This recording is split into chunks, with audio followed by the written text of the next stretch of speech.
Ito ang balita ngayon, trending at pinag-uusapan ngayon sa mundo ng social media. Ang di umanay balita, sadyang tila unti-unti nang lumalabas ang buong katotohanan matapos ang pagbitiw ng Solicitor General na si Menardo Guevara ay tila hindi na kinaya at nagbitiw na rin si National Bureau of Investigation Director Jaime Santiago. Hindi na nakapagpigil at matapang na nagsalita na sa publiko at tila binasag na nito ang lahat ng nalalaman at katotohanan kung bakit siya biglaang nag-resign sa kanyang pwesto. Ito'y matapos umanong naranasang sirain ng ilang may masasamang interes sa kanyang pwesto. Gaano kaya ito katotoo mga kababayan? Ating alamin. Pero bago ang lahat, kung bago ka pa lamang sa aming channel, please huwag kalimutang mag-like, subscribe at i-click ang notification bell para mas maging updated ka pa lalo sa lahat pa ng bagong video na i-upload namin. At eto na nga mga kababayan, kaysa dungisan nyo ang pangalan ko, magbibitiw na lang ako sa pwesto. Matapang at tahas ang ginulantang ni National Bureau of Investigation Director Jaime Santiago ang maraming Pilipino online matapos ang kumpirmadong pag-resign nito bilang direktor ng NBI at matapos umano ang samut-saring propaganda laban sa kanya na umani ito ng samut-saring mga komento at reaksyon ang kumpirmadong balita na ito na tila kung saan nabuo ang mga di umano'y mga kwento at mga umano'y teoryang posibleng ang ilang matataas na mga tao ang posibleng nasa likod kung bakit walang pagdadalawang isip na nag-resign si Jaime Santiago sa kanyang mataas na pwesto. Ayon pa sa kumpirmadong balita na inilabas online ng source na ang balita ngayon. And I quote, "Nagbitiw, NBI Chief Santiago, nag-resign na." Nagbitiw si NBI Chief Jaime Santiago matapos umano'y siraan ng mga may masasamang interes. Hiling niya maging epektibo ito kapag may kapalit na upang hindi maantala ang operasyon ng ahensya. Nagbitiw na si National Bureau of Investigation NBI Director Jaime Santiago ngayong Biyernes, Agosto 15 matapos umano'y maranasang siraan ng ilang may masasamang interes sa kanyang posisyon. Sa kanyang liham kay Pangulong Marcos Jr., sinabi ni Santiago, "Ang mga detractor at may masasamang interes sa aking posisyon ay patuloy na gumagawa ng hakbang para dungisan ang aking reputasyon sa aking isipan kapag paulit-ulit inuulit-ulit ang kasinungalingan para bang magmumukhang totoo. Detractors and those who have sinister interest in my position insistently makes move to blemish my reputation. To my mind, lies, if repeated over time, will give a semblance of truth." Giit niya, "Hindi ko papayagan ang tila orchestrated na galaw para sirain ang reputasyon kong iningatan sa loob ng maraming taon. I cannot allow this seemingly orchestrated move to blacken my reputation which I molded through the years." Hiningi ni Santiago na maging epektibo ang kanyang pagbibitiw pagkapwesto ng kapalit upang hindi maantala ang operasyon ng ahensya. Unquote. Hindi naman nakapagpigil ang magaling na abogado na si Attorney Topacio na tila madismaya matapos lumabas ang kumpirmadong balita na ito.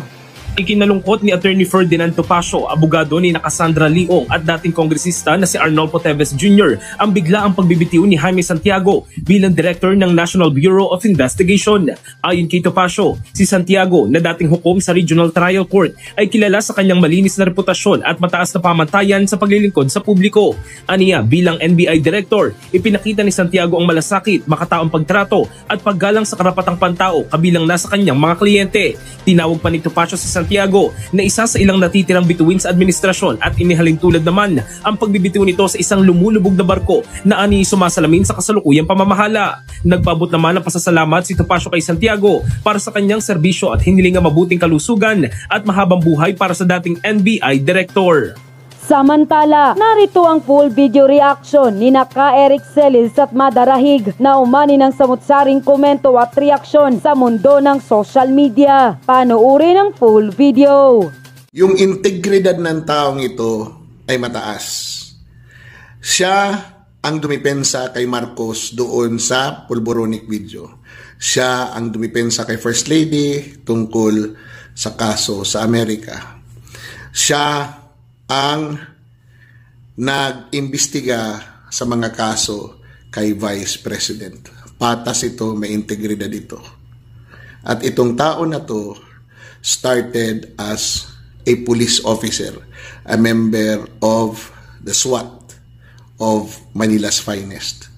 Naging abogado, naging prosecutor, naging judge, naging NBI director. Tapos ngayon, nag-resign. Bakit?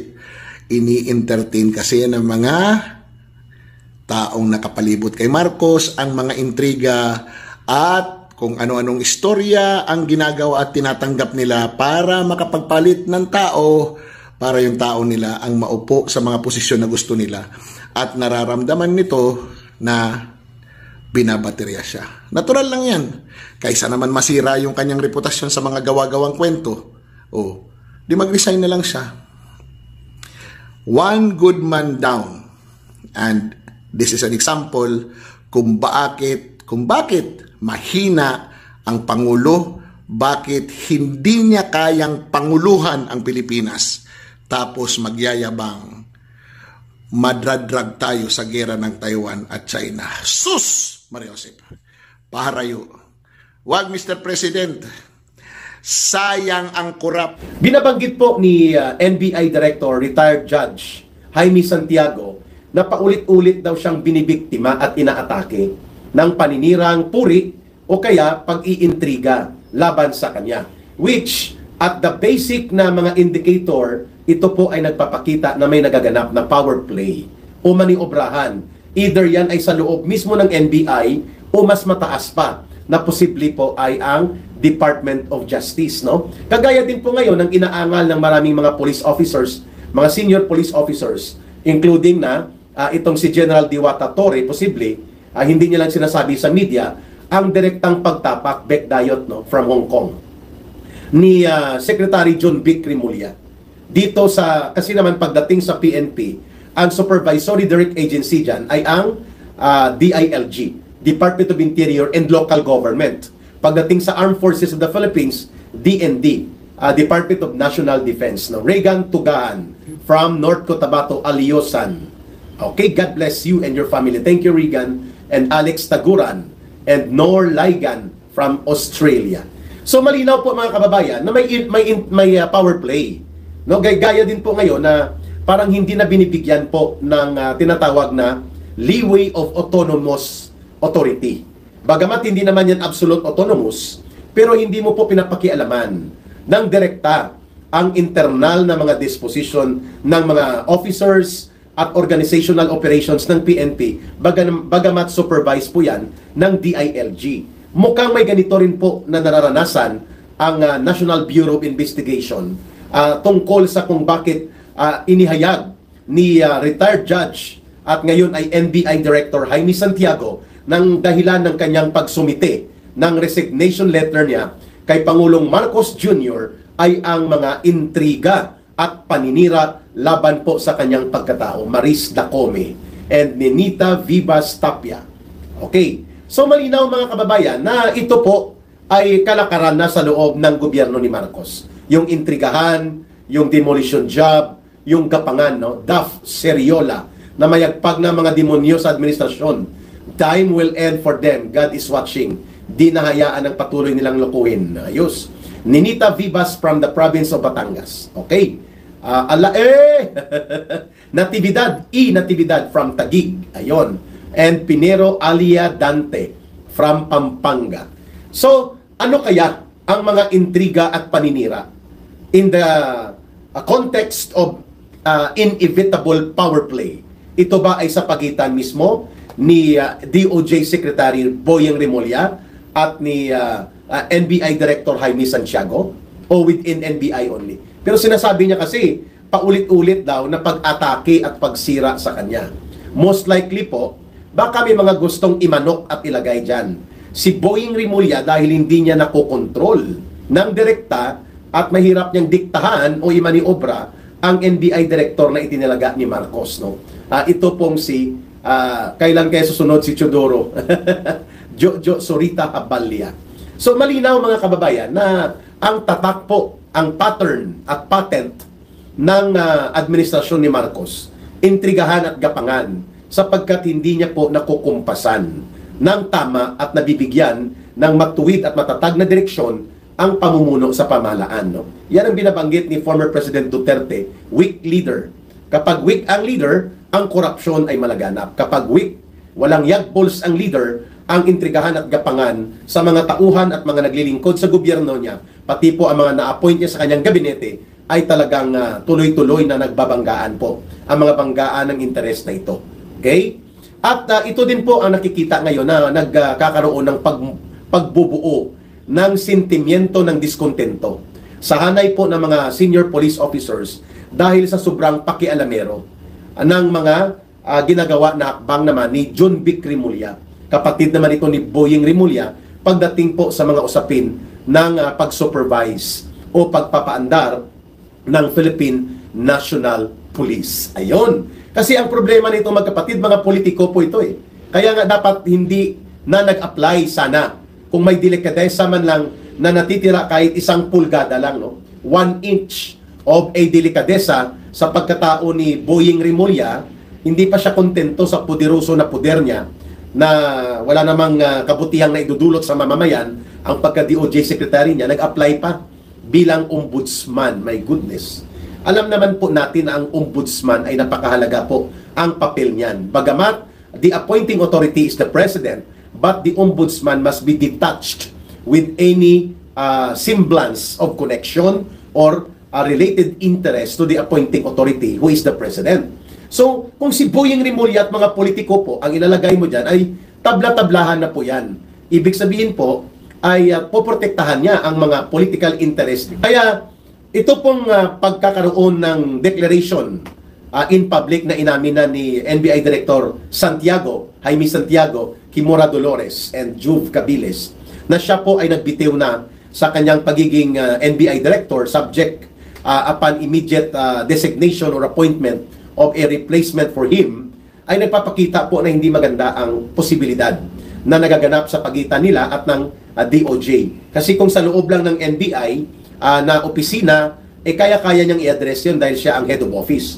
Pero binabanggit niya, hindi na niya matyagaan pa o hindi na niya maatim na patuloy siyang wasakin at sirain to the point na paulit-ulit na binabagsak at sinasabotahe ang kanyang pamumuno sa NBI. To that effect, ganun po ang kanyang ipinahayag, mga kababayan. Ito, pag-usapan po natin si Banat Bay. Sinampal yung NBI director. Sinoplak niya yung NBI director. Pag-usapan natin. Magandang araw mga kababayan. Oy, sana all. Nandiyan dyan, sana all. Gusto ko lamang po magkomento kay NBI Director Santiago. Alam nyo, Mr. Director, I have high respect for you kasi sabi ng aking tatay na abogado at kanyang mga kaibigan na abogado, kayo daw po ay patas. Kayo daw po ay talagang kagalang-galang na dating hukom.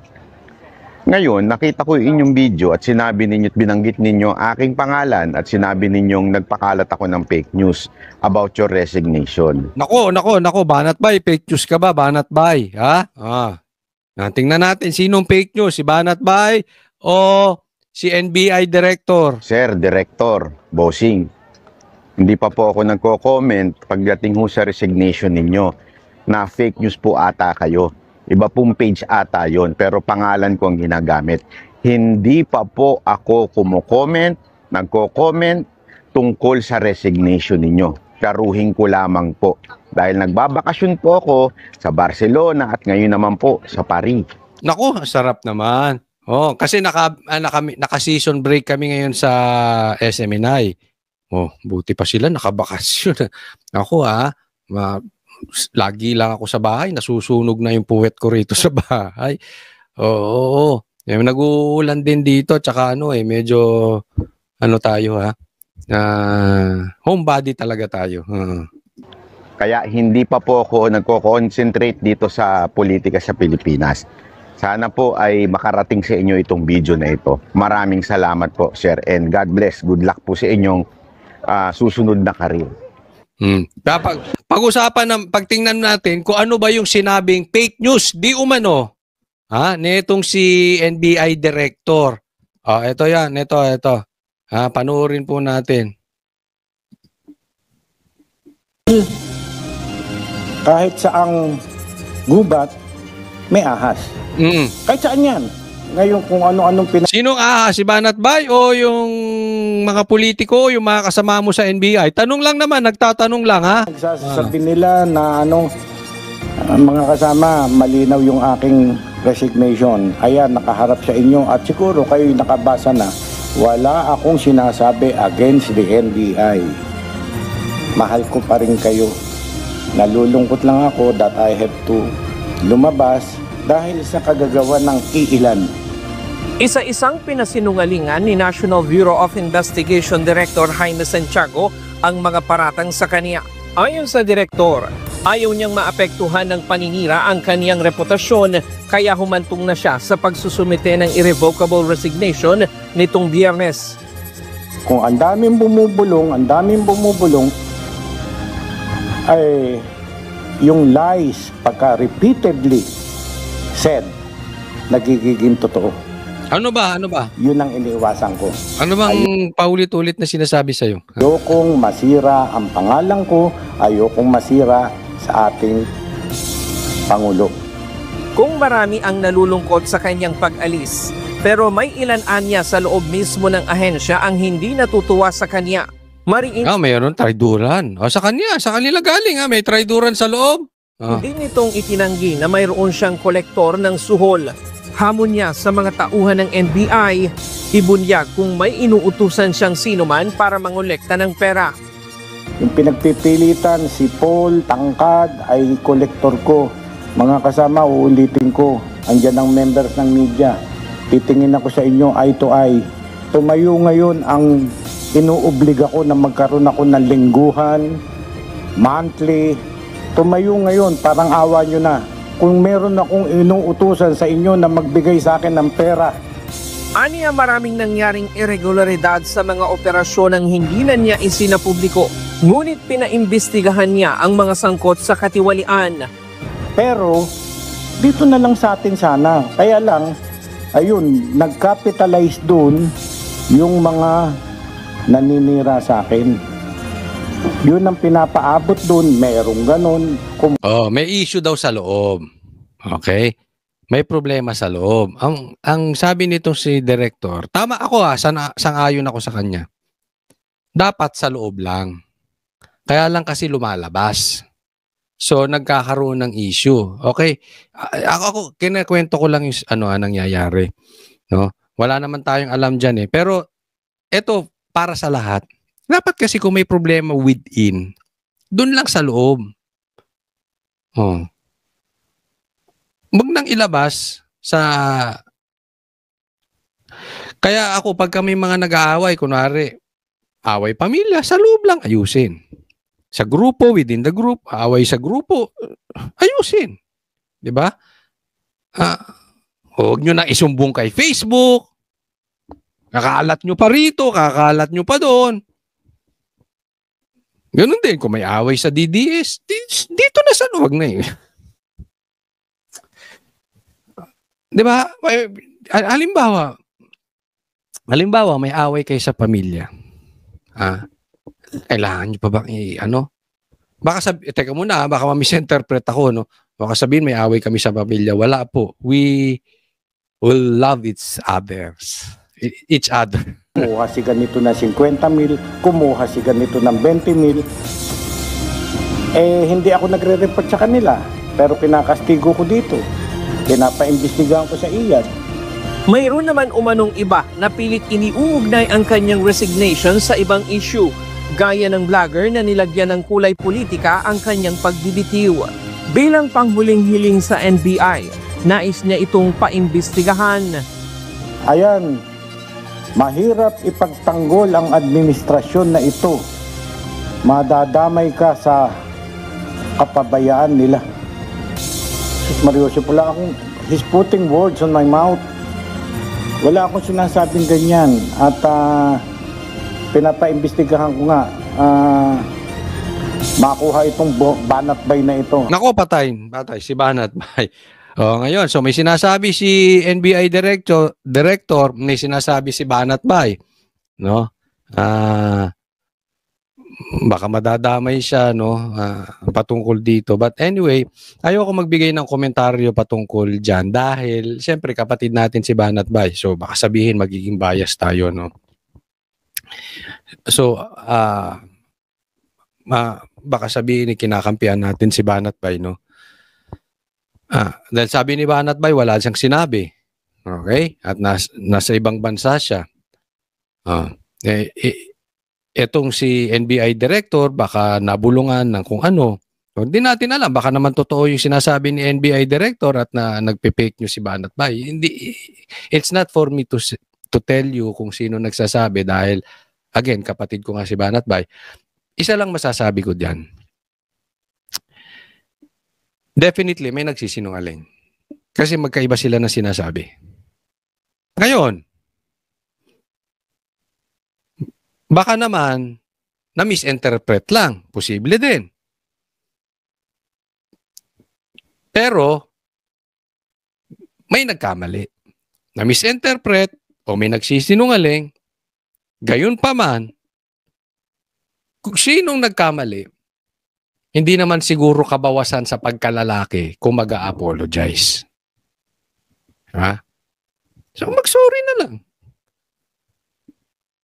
Hindi ko kayo inuutusan, sino man sa kanila, hindi ko inuutusan mag-apologize. Suggestion lang po yun. Kung ayaw nyong sundin, hindi ko po kayo pinipilit. Matatanda na kayo. Alam nyo na ang tama at mali. Bahala kayo. And throw him all the books. Ano na yung sobra na. Yan ang mga isang reason bakit ako ayaw na. Sinabi ko raw, well, something like the NBI is run by mafia. Sus Mariosip, wala ako sinasabing... Sinabi yan ni Banat Bay?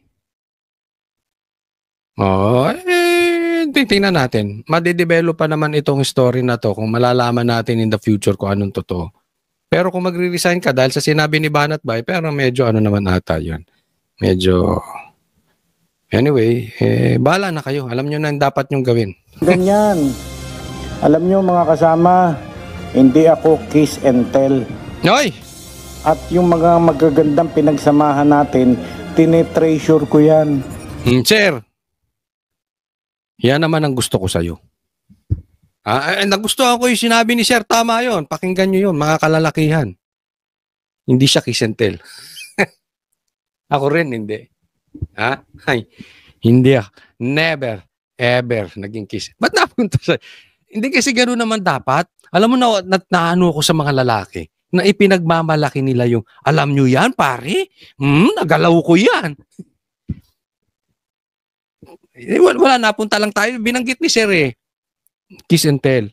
Diba? Nakakadagdagan ba ng kalalakihan yung ikinwento mo yung yung posisyon ninyo nung partner mo? Ang bira. Mayos-ayos kayong mga kalalakihan ganyan, ha? Hindi lang kalalakihan, pati kababaihan. Pero medyo bibihira naman atang gumagawa ng kababaeng ganun. Medyo pangit yun. Pero karamihan lalaki. Sila yung di ba? Wag ganon. Kasi akala mo, pag nagkukwento ka dahil patungkol sa ibang babae, ito na, ko to, nagalaw ko to, ito, nagalaw ko. Akala mo, nabibilib sa yung mga lalaki? Hindi. Bakit? Mukha kang insecure. Kailangan mong patunayan yung pagkalalaki mo dahil sa dami mong nagalaw. Diba? Sa katunayan, ang totoong totoong lalaki, itinatago pa. Itinatago pa nga nila yung mga nagalaw nila. Hindi ko po binibigyan ng hindi ko po kayo sinasabihan na kinukonsinti ko po yung pambababae. Oo, yun. Pasko na yun, isa yun sa mga pagkakamali ko, no. Ang punto ko lang, kahit yung gano'n, hindi po tayo nagkukwento, dapat hindi natin kinakwento yon. Dahil hindi karagdagan sa lalaki, pagkalalaki yung nagkukwento kayo ng mga nagalaw ninyo. Sign of insecurities yun. Totoo yan. O, pasok. O, sige, tuloy. Gagandang pinagsamahan natin, tinetreasure ko yan. Ayon kay Director Santiago, hanggat walang napipili si PBBM na kapalit niya sa pwesto, ay mananatili pa rin naman siya sa NBI bilang respeto sa tiwala sa kanya ng Pangulo. Palagay mo na rin kaya si ano dyan? Ba't? Siya ng secretary, siya pang NBI director. Si Boying. Kasi si Boying gusto rin maging ombudsman. Nakalain mo yun. Ombudsman politiko. Ang dami mong kamag-anak na politiko, tapos mag-o-ombudsman ka. Ano mang nangyayari dito kay Boying? Ilagay mo na rin siya dyan. Marcos, siya na lahat. Siya na PNP chief. Then, out of respect, respeto sa ating Pangulo, na siya ang pumili sa akin dito. No, inilagay niya ako dito, nag-apply ako, inilagay niya ako dito, nagtiwala siya sa akin. Hindi ko tatalikuran bigla-bigla na lang. Kaya, ang sabi ko, my irrevocable resignation shall take effect immediately upon appointment of my kapalit. Mananatili ring buo ang kanyang tiwala sa Type ko yung jacket mo. NBI director. Arbor ko na lang pag wala ka na diyan. kasalukuyang administrasyon. Lilinawin ko to, andyan ang media, lilinawin ko to. Hindi ako umalis dahil sa ayaw ko na sa administration. I salute the President. Yun. I salute SOJ. I